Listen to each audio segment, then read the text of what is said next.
香港公民你好，我哋係匿名者。2014年7月1日，我哋唔會再為香港人而戰。我哋餘下嘅核心就只有成為自救嘅行動。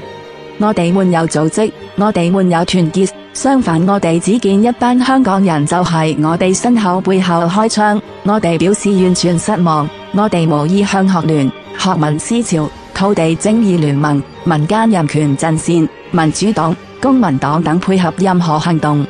匿名者會首次數帶領公民以和平理性表達訴求，向警方送花送水。所有軍團請保持冷靜，我哋可以努力前進。我哋沒有目的地，我哋沒有階段性勝利。我哋面對嘅唔應該係同屬有血有肉嘅國家機器，佢哋係值得我哋同情嘅少數。我哋動之以情，我哋協助真正需要幫助的大眾，而非一班等我哋衝先嘅懦夫。我哋都需要物資，請自發準備需要嘅急救用品。我哋需要食物、藥物、後援。我哋雖然可以力敵千軍，但同樣需要用愛去感化身邊嘅人。我哋無集合地點，組織就在於你身邊嘅朋友、家人、同事、圈子。我哋就係存在於每一個人嘅身邊，隱伏於每一個可能出事嘅地點。我哋團結，要完成我哋嘅理想，要保衛的我哋已經盡了力。我哋無悔，但我哋不滿所有騎劫，達至所謂階段性勝利。我哋就係從一而終。匿名者嘅希望不再在於人民，而係公民抗命嘅意志。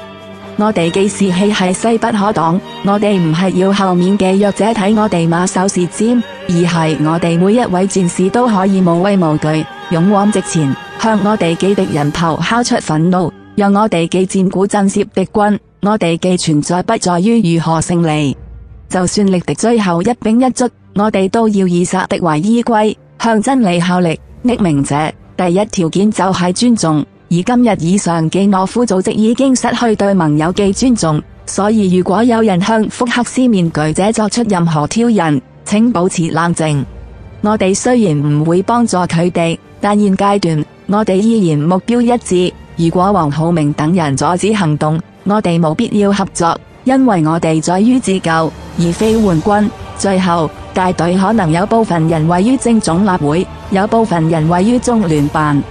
請所有願意成為軍團嘅人注意，我哋非要加入懦夫組織大隊，我哋嘅行動就係減少警方使用武力，達至光榮革命。